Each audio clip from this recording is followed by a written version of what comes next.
A port in Kenya, a naval base in the UAE, a naval base in the Maldives, a port in Bangladesh, a naval base in Pakistan, a naval base in Sri Lanka.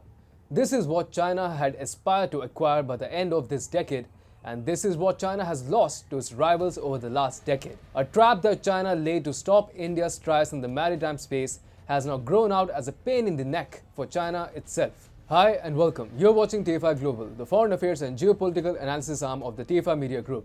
I'm Siddharth, your host. In this video, I will talk about China's naval base race hitting a dead end. Let's begin. The only world power that can rival China's burgeoning military and economic might in the 21st century is India. China very well realizes this fact. So, decades ago, it started working on a strategy to encircle India by developing its naval strategic assets across the Indian Ocean, which was first identified by defense experts of the US in 2004 by the name of String of Pearls strategy. The other reason for China to pursue this super ambitious agenda was the Strait of Malacca dilemma. India can effortlessly block China's trade and oil supplies passing through the Indian Ocean by engineering a naval blockade at the Strait of Malacca, a narrow stretch of water between Malaysia and Indonesia that links the Indian Ocean to the South China Sea.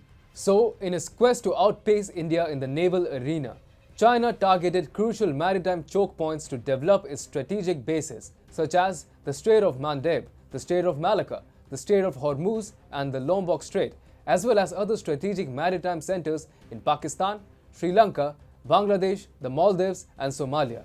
But much to China's disappointment, China's String of Pearls strategy appears to have hit a dead end within a mere 2 decades of its initiation. The latest setback for China came from the UAE, where China was trying to build a secret naval base to set its foothold in the Persian Gulf region.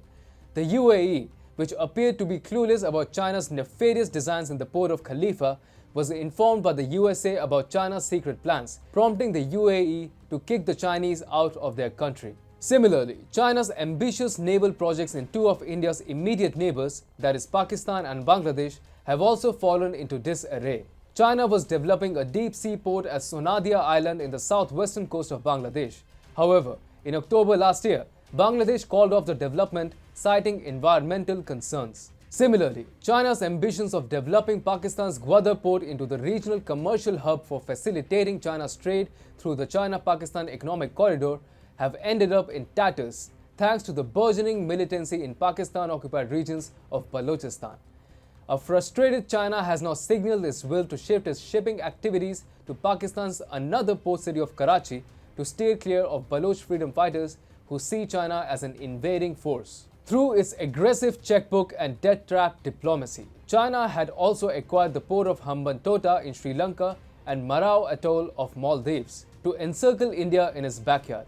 As for Hambantota, the Sri Lankan government has already restricted China's activities to commercial trading after being pressed by the Indian government. In November 2014, Sri Lanka had allowed 1 Chinese submarine and 1 warship to dock at its port of Colombo, raising red flags in New Delhi and prompting the Modi government to issue a stern warning to Sri Lanka. Resultantly, Sri Lanka had to make it clear to its Chinese bosses that ports in Sri Lanka should only be used for carrying out commercial activities. As for the Maldives, the country has remained extremely generous towards India and hawkish towards China after the regime change in 2018. China-backed Abdullah Yamin, who helped China strengthen its grip over the island nation, is now rotting in jail, while the new government embraces India and supports a strong military and economic relations with New Delhi. Similarly, China was also eyeing Mombasa port in Kenya to strengthen its presence in the western flank of the Indian Ocean. It dead-trapped Kenya and pressed the government to relinquish control over its Mombasa port, which is vital for Kenya's economy and international trade.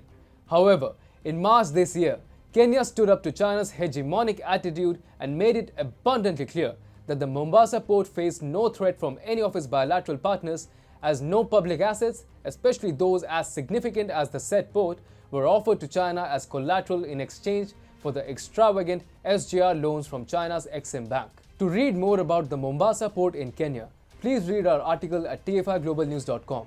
You will find the link in the description. Though China has remained successful in developing strategic assets in Duqm port of Oman and a fully functioning naval base in Djibouti near the Strait of Maldives, India and other democratic powers have also matched and even outpaced China's naval strides in these regions. For instance, India also has a significant presence in the port of Duqm, while France, the USA, Japan, and Italy have also stationed their naval assets in Djibouti. As for China's ambitions of militarizing the South China Sea region, the emergence of Quad and involvement of major European powers, including Russia, France, and Germany in the hotly contested waters, have only complicated Beijing's security environment.